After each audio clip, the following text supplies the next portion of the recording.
Let's start here. For those not familiar with CloZure, can you give us the two-sentence elevator boardroom pitch? Sexy, hard hitting, female fronted, gothic, hard rock. One, two, three, four. The Brutally Delicious Podcast. The Brutally Delicious Podcast. The Brutally Delicious Podcast. The Brutally Delicious Podcast. New single, Criminal Minds. What's been the response to it so far? Pretty good. I think everyone's kind of just excited that with seeing the Devil Effect and, Nevermore, and then our cover that we did with Joshua from Magnolia Parks, Bring Me to Life from Evanescence. Criminal Mind was the first time that like literally you could see us on tour doing really stupid things and get to like see the behind the stage stuff. And so I think a lot of people really like it. We had so many comments of people recognizing what show it was or that they were in the crowd or just them seeing Zach do his crazy antics on tour. Well, let's see. Let's start this way. How difficult was it to reinvent yourself in 2023, especially as a female-fronted band after being around since 2012? So the two of us actually showed up. We were the new change. Yeah. The OGs, is Matt and both Mikes. But ever since we showed up, the response from fans and everything has just been overwhelmingly positive. Like I showed up with big shoes to fill in CloZure, and the fans have welcomed me with open arms. And it's just and for me and for Nikolai has been overwhelmingly positive responses from everyone. Yeah. I mean, I don't know if CloZure had any idea how people were going to possibly react to me. I don't Right, because think it's I completely even knew. different, right?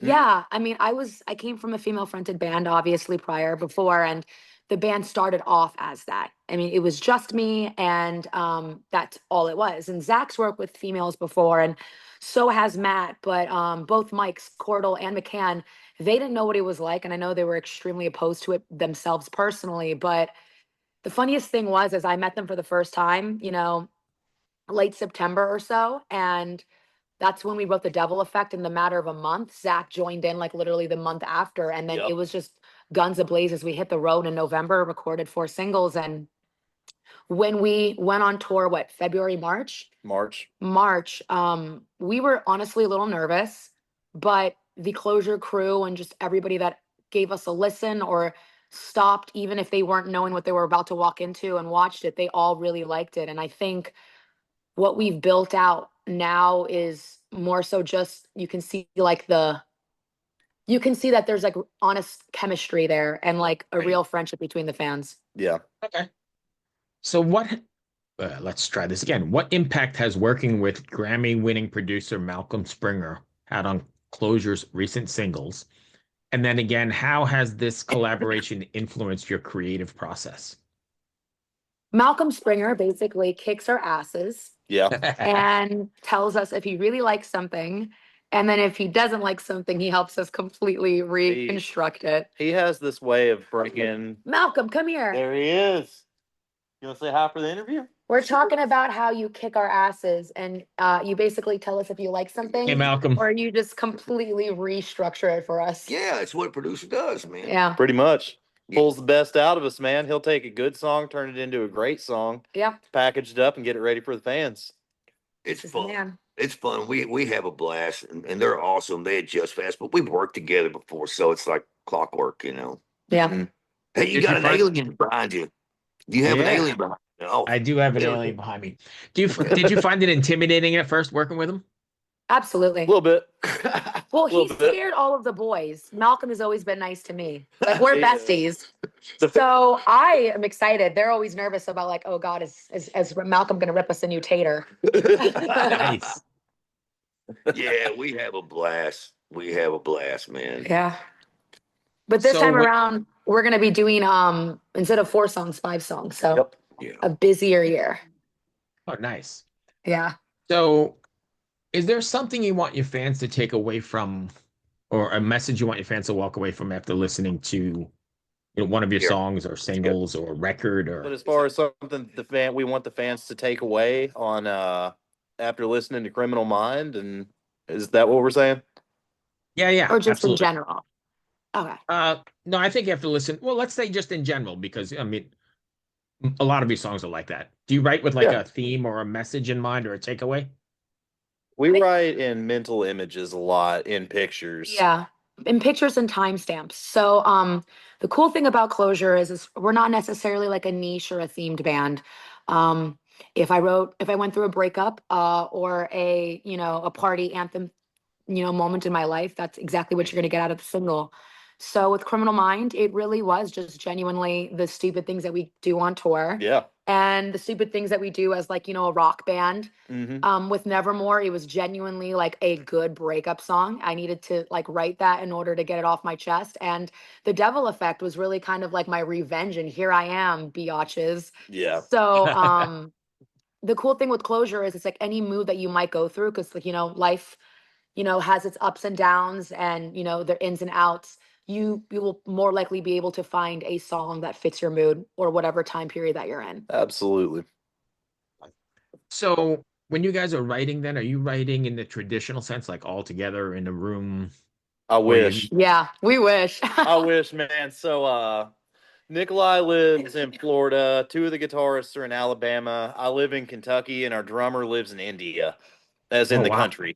Yeah. And wow, so a lot of it is Matt, our rhythm guitarist, will come up with the gist of a song, kind of the basics of it. Yep. And then, him and Mike, our lead guitarist, will work together on it. And then about that time, it gets sent to me and to Nikolai and to Mike.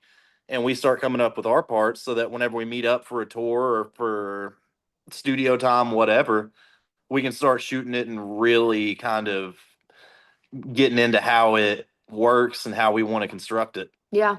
Our first time ever playing together was like 3 days before the studio. Yep. really? It was, yeah. So Hmm. we actually never really all met each other at once, until 3 days before the studio. I got to meet my drummer for the first time. And, Really? we were absolutely nervous because what you write in your like the confinement of your own home is going to be very different than when you actually get to go in the room Right. with all of your band members and feel the energy and like the synergy of it all. So that was the first time that we ever practiced together. The first time that we ever practiced for tour. We had one Yep. day Yep. to figure it the hell out. And the ironic thing is Think. it's like the audience gets to see us real time Yep. grow as we literally FaceTime and talk to each other nonstop, and like our freaking Facebook chats are stupid. But then we only actually ever get a few days beforehand to ever. Yeah, I know our first time playing as a full band with this lineup was in a garage in front of Malcolm Springer. Yeah, that was And you intimidating. want to talk about terrifying, which I'm 3 weeks into being hired into the band at that point, just mortified. I remember going up after the first day of pre-production and just sitting in the chair at the Airbnb Mhm. and thinking like, all right, they're gonna fire me. That's for sure. I just hope they're cool about it. But sure enough, here we are, man. Yeah, it was definitely an experience to say the least. Do you think about when you're writing songs, do you think about like how it's going to come across on stage? Like, hey, this is a good point for a jump Yep. or a break or whatever. Absolutely. Yeah. It didn't happen like that at first though. Our first tour, I think we were just excited to honestly play with each other and like be with each other for a few days. Hmm. Because prior to that, all we had was studio recording, but it was constantly work, work, work. Yep. Tour, you get to enjoy yourself just a little bit more. Obviously, by the first tour, we wanted to refine ourselves. Second tour, we were like, okay, we need to take this into action. By our third tour, it's been an interesting combination of professionalism and then like being able to be like best friends on the bus and Yeah. act stupid. Yeah. Thanks. All Yeah. right. Well, I know we're kind of tight on time, but what's your tour plans for this? You plan on taking it on the road again? We're taking over the world, baby. Yeah. So 2025, there's going to be a lot of new updates. We have new booking management. We just got signed to Wake Up Music, our label. I know we're looking at 2 tours for Fact in the future. That which we cannot disclose. But if you follow us on all of our social medias and everything, trust me, we are going to be the first one screaming it from like every freaking mountain. Oh yeah. Oh yeah. We're proud of these. Yeah. So speaking of socials, then, can you tell us where we can find you?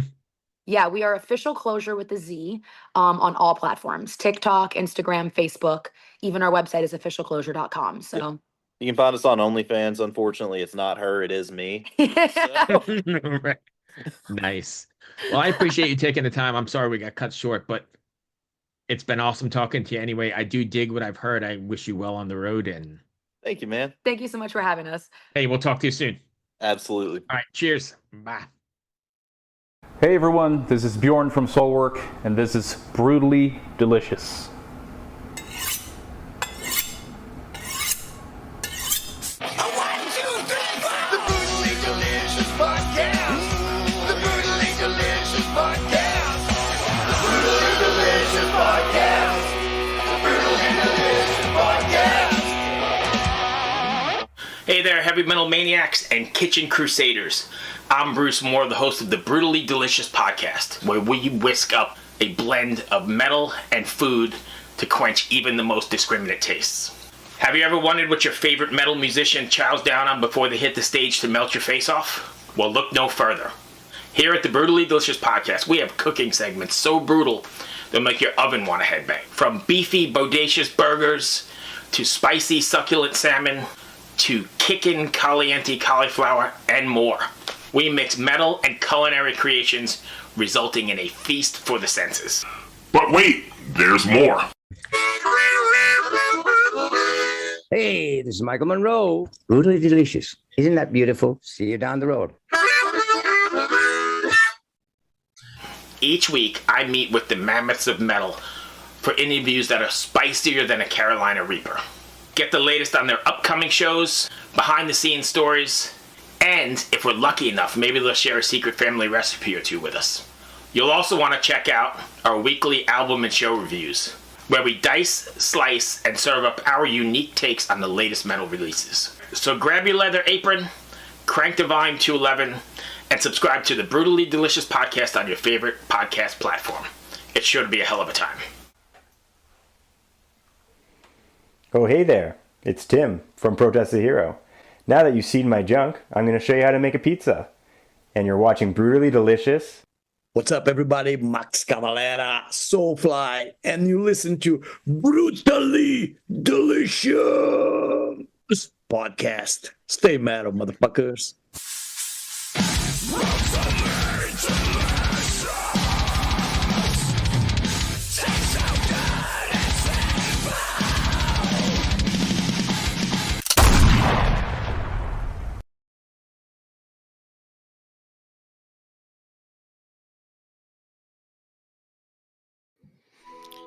Welcome to us talking about our podcast for a minute.